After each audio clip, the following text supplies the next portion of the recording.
खबरें जो आपको सीधे जोड़ती हैं हमसे, जिनका आपकी जिंदगी पर होता है सीधा असर। खबरों की वही तस्वीर,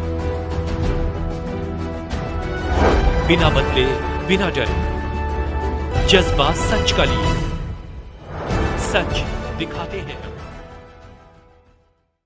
राज्य वित्त पोषित विश्वविद्यालयों की पेंशन समस्या एवं समाधान को लेकर प्रेस वार्ता का आयोजन।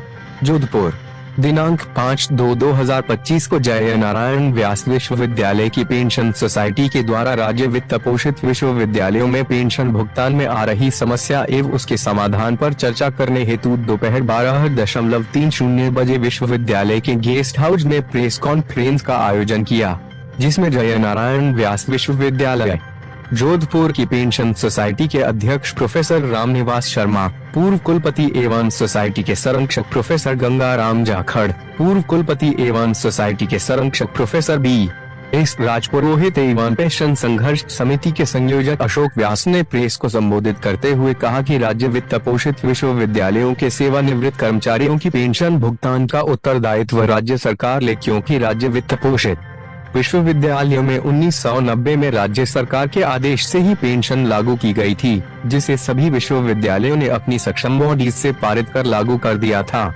साथ ही यह कहा गया था कि विश्वविद्यालय अपने स्तर पर पेंशन का प्रबंधन करेंगे।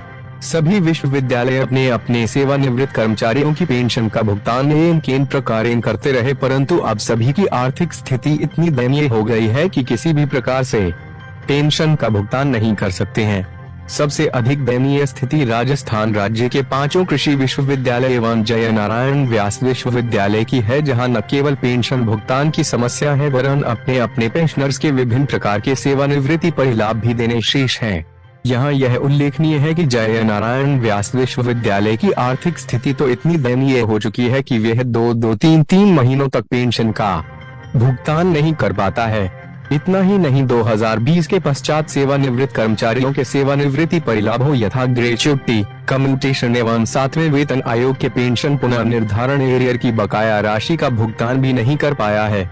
जय नारायण व्यास विश्वविद्यालय की आर्थिक स्थिति के दयनीय होने का बहुत बड़ा कारण सरकार भी है, क्योंकि यह तो सर्वविदित है कि विश्वविद्यालय एक राजकीय शैक्षणिक संस्थान होने के कारण छात्रों पर अतिरिक्त भार भी नहीं डाल सकता, क्योंकि जो फीस छात्रों से ली जाती है वह बहुत ही कम है। इस पर भी राज्य सरकार के आदेशानुसार छात्राओं, SC एवं ST के छात्रों की फीस या तो माफ है अथवा नगण्य है, और BC के छात्रों की फीस में भी भारी छूट राज्य सरकार के आदेशानुसार दी जाती रही है। इस फीस के पुनर्भरण के लिए विश्वविद्यालय राज्य सरकार को समय समय पर लिखता रहा है, लेकिन राज्य सरकार इस ओर कोई ध्यान नहीं दे रही है। जय नारायण व्यास विश्वविद्यालय के ही इस मद में पिछले मात्र 15 साल का करीब 40 करोड़ रुपए राज्य सरकार में बकाया है। विश्वविद्यालय की आय का साधन केवल विद्यार्थियों एवं संबद्ध कॉलेजों से प्राप्त संबद्धता शुल्क ही है, और शुल्क में वृद्धि करना विश्वविद्यालय के लिए आसान नहीं है, क्योंकि फीस वृद्धि विद्यार्थियों के आंदोलन के कारण या राज्य सरकार निर्देशों से वापस लेनी पड़ती है। राज्य वित्त पोषित सभी विश्वविद्यालयों को सरकार ब्लॉक अनुदान देती आई है, जिसका 1984-85 के बाद पुनर्निर्धारण नहीं हुआ है। इसके बाद सिर्फ बजट फाइनलाइजेशन कमेटी के जरिए अनुदान दिया जाता है। वर्ष 2000 तक राज्य सरकार 2 तरह की अनुदान देती थी, नॉन प्लान्ड अनुदान और प्लान्ड अनुदान। नॉन प्लान्ड अनुदान सैलरी एवं उससे जुड़े हुए भर्ती से संबंधित होता था, और प्लान्ड अनुदान अन्य विकास के कार्यों एवं सुविधाएं जैसे मेडिकल अनुदान, सेमिनार करवाने या उसमें भाग लेने के लिए अनुदान, पुस्तक छपवाने तथा शौच ग्रंथ छपवाने आदि के लिए देय होती थी। शनह राज्य सरकार ने सभी विश्वविद्यालयों की प्लान्ड अनुदान को समाप्त कर दिया।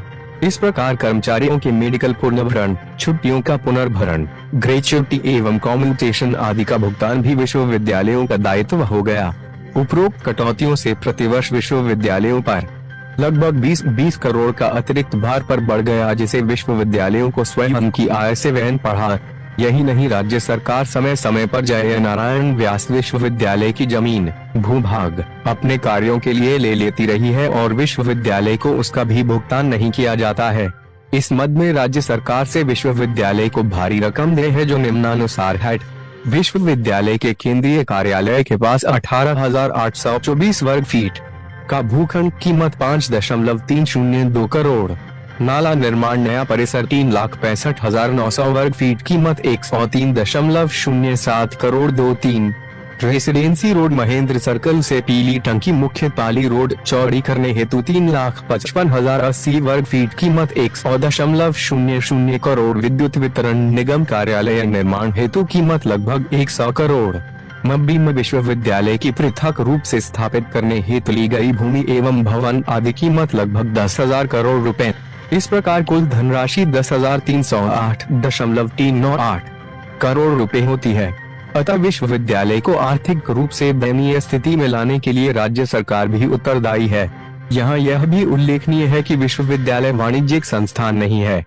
राज्य सरकार के साथ किए गए MOU दिनांक 10 फरवरी 2000 के अनुसार विश्वविद्यालय सिर्फ शैक्षणिक मामलों में ही स्वतंत्र संस्थान है। वित्त के मामले में राज्य सरकार से सहमति लेना आवश्यक है। यह इस बात को साबित करता है कि विश्वविद्यालय राज्य सरकार का ही एक अभिन्न अंग है। विशेष रूप से वित्त के मामलों में राज्य सरकार ने सन 2004 के बाद के नियुक्त कर्मचारियों के लिए नई पेंशन योजना लागू कर दी है। इससे पेंशन फंड में अंशदान की मात्रा भी बहुत कम हो गई है। जय नारायण व्यास विश्वविद्यालय के पेंशनधारियों का वर्तमान में कुल पेंशन भार प्रति वर्ष लगभग 88 करोड़ का है, जो अगले कुछ वर्षों में बढ़कर 100 करोड़ हो जाएगा।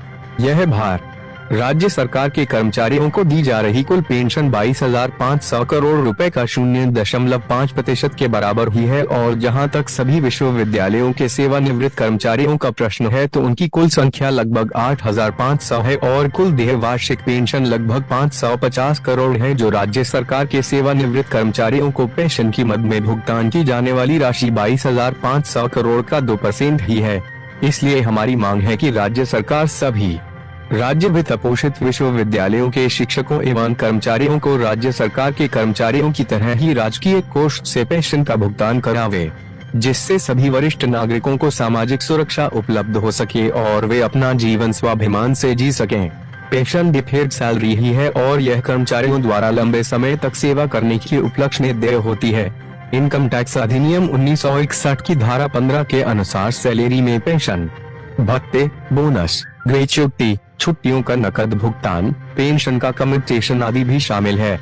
भारत के सुप्रीम कोर्ट ने भी इस बात की कई निर्णयों में पुष्टि की है और प्रतिपादित किया है कि पेंशन सैलरी का ही एक भाग है, अर्थात पेंशन का भुगतान करना भी सरकार का उतना ही दायित्व है जितना कि सैलरी का भुगतान करना।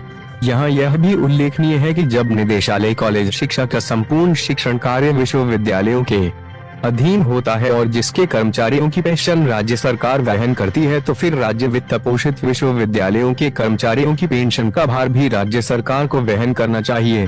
भारत में बहुत से बीजेपी शासित राज्य हैं जहां राज्य वित्त पोषित विश्वविद्यालयों के सेवानिवृत्त शिक्षकों और कर्मचारियों की पेंशन का संपूर्ण दायित्व राज्य सरकारों द्वारा ही वहन किया जा रहा है। उपरोक्त तथ्यों को ध्यान में रखते हुए हमारा यह आग्रह है कि राज्य वित्त पोषित विश्वविद्यालयों के सेवानिवृत्त कर्मचारियों की पेंशन भुगतान का भार राज्य सरकार वहन करे और उसका भुगतान राजकीय कोषालय द्वारा करने की व्यवस्था करे।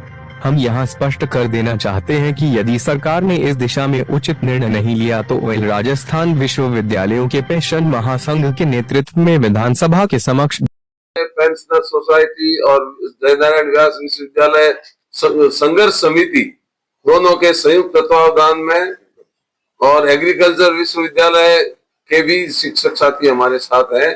हमारी ये मांग रही है कि राज्य सरकार हमारे पेंशन का दायित्व का निर्वहन करे, क्योंकि राज्य सरकार ही हमारी सैलरी देती है। जब हम सर्विस में थे तो उन्हीं का दायित्व है कि रिटायरमेंट के बाद में पेंशन का भुगतान भी वही करे।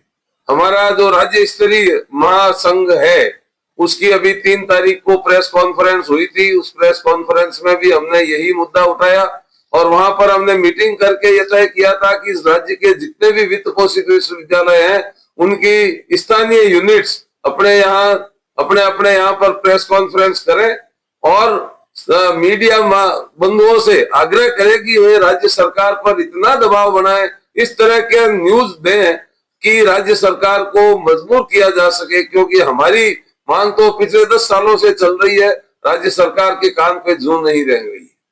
और ऐसी हालत में, क्योंकि सुप्रीम कोर्ट का भी यही कहना है कि जो पेंशन है वो राज्य सरकार का दायित्व है। इनकम टैक्स एक्ट कहता है कि पेंशन सैलरी का ही पार्ट है, और राज्य सरकार जब सैलरी दे रही है तो राज्य सरकार का ही दायित्व है कि वो हमारी पेंशन का निर्वहन करे। जहां तक इस समस्या के समाधान का सवाल है, सिर्फ यही है कि राज्य सरकार अपने वित्त विभाग से कह करके हमारी पेंशन अपने वहीं से थ्रू ट्रेजरी पेमेंट करने का तरीका अख्तियार करे और बजट में उसका प्रावधान करे। जो हमारी कर्मचारी है टोटल राज्य वित्त पोषित विश्वविद्यालयों के, वो 8,000 के करीब हैं, और उनकी टोटल एनुअल पेंशन जो है वो 550 करोड़ रुपए होती है। मात्र जो कि राज्य सरकार के कर्मचारियों को दिए जाने वाले पेंशन के 2% के आसपास है। तो पूरे राजस्थान के कर्मचारी अगर 100 रुपए की पेंशन लेते हैं तो हमारे लिए सिर्फ 2 पैसे की जरूरत है, जो राज्य सरकार को सहानुभूति रखनी चाहिए, लेकिन राज्य सरकार जो है सहानुभूति नहीं रख रही है। और 3 तारीख को हमने ये तय किया था हमारे महासंघ ने कि माध्यम से, प्रेस के माध्यम से जब हम सफल हो जाएं तो बजट के पहले एक दिन का धरना प्रदर्शन जयपुर में किया जाएगा और असेंबली की तरफ कूच करने का हमारा उद्देश्य है। तो एक दिन के लिए धरना प्रदर्शन करेंगे और वहां से असेंबली की तरफ कूच करेंगे। उसकी डेट अभी इसलिए फिक्स नहीं की जा सकी है, उसके लिए परमिशन की जरूरत है। जिस दिन की परमिशन मिलेगी उस दिन हम सभी यहाँ से जाएंगे जयपुर, और जयपुर में वो धरना प्रदर्शन करके और वहां से असेंबली की तरफ कूच करेंगे, जिससे कि राज्य सरकार को कंपेल किया जा सके, बाध्य किया जा सके कि हमारी पेंशन का दायित्व वो खुद वहन करे और ट्रेजरी के माध्यम से पेंशन का भुगतान करे। मैं प्रोफेसर रामनिवास शर्मा, अध्यक्ष जयनारायण व्यास विश्वविद्यालय पेंशनर सोसाइटी और उपाध्यक्ष राजस्थान विश्वविद्यालय वित्त पोषित विश्वविद्यालय महासंघ का उपाध्यक्ष हूँ। मैं प्रोफेसर भंवर सिंह राजपूत, पूर्व कुलपति जयनारायण व्यास विश्वविद्यालय। मैं आपके माध्यम से राज्य सरकार से पुनः निवेदन करता हूं कि आप इस अटलधर्मिता को छोड़ करके तुरंत प्रभाव से पेंशन का पूरा प्रभार स्वयं लेकर के ट्रेजरी के माध्यम से पेंशन का भुगतान करें।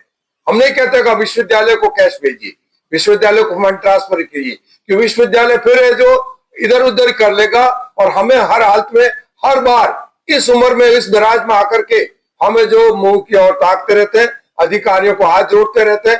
ये बेगिंग करना हमने टीचर का काम ही नहीं। टीचर का मतलब खुददारी।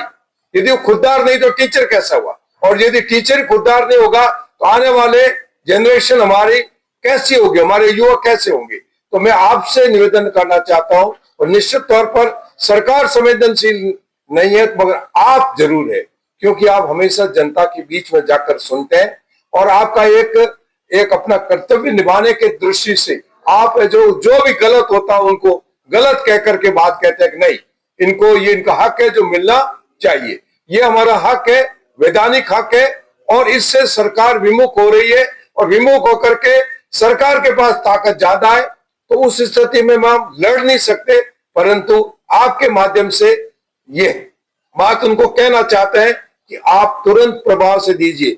न तो आप कोई जमीन लेंगे, न कोई जमीन को बेचेंगे। जो को भी दीर्घकालीन प्लानिंग की थी, चाहे किसी तरह की रिसर्च हो हमारी, तो वेस्टर्न राजस्थान के अनुरूप रिसर्च तभी होगी जब इसके लिए पैसा कौन देगा, R&D पर पैसा खर्च कौन करेगा, द स्टेट गवर्नमेंट, और स्टेट गवर्नमेंट इससे दूर नहीं भाग सकती। आपसे यही निवेदन है कि हर हालत में हमको 7वें पे कमीशन का एरियर नहीं मिला। 2020 से जो भी हमारे साथी रिटायर हुए इनको किसी प्रकार का कोई बेनिफिट नहीं दिया गया, कम्यूटेशन ऑफ पेंशन नहीं दिया जा रहा है, और यहाँ तक कि एनकैशमेंट लीव तक नहीं दिया रहा, प्रोविडेंट फंड के और ग्रेचुइटी के पैसे नहीं दिए जाते हैं, और उसके लिए महीनों उनको भीड़ में और लाइन में लगना पड़ता है। ये सब चीजें, बात मेरी नहीं है, बात एक्स की नहीं है, हम सभी साथियों की बात है। मैं कैसे निभा दूंगा, मेरे गांव में यदि 4 बोरी बाजरी आ जाती तो मेरा काम चल जाएगा, इसका कदापि तात्पर्य नहीं है कि मेरे साथी है जो हर हालत में तकलीफ में हो। और इस उम्र में आप जानते हो शारीरिक रूप से उनको दवाइयों के भी बहुत खर्च होता है। दवाई के ऊपर भी देखिए स्टेट गवर्नमेंट का जो अब आप देखिए सौतेला व्यवहार, राज्य सरकार के कर्मचारियों को 50,000 रुपए तक का राजस्थान हेल्थ सर्विस के अंतर्गत देते हैं और हमारे को है जो 30,000 रुपए देते हैं। यदि हम दोनों, मैं और मेरी पत्नी दोनों डायबिटिक है, तो कम से कम हमको 60,000 रुपए चाहिए। ये कौन सा तरीका हुआ, जबकि आपने पैसे ले लिए एक साथ में, हमारे पैसे काटे गए थे।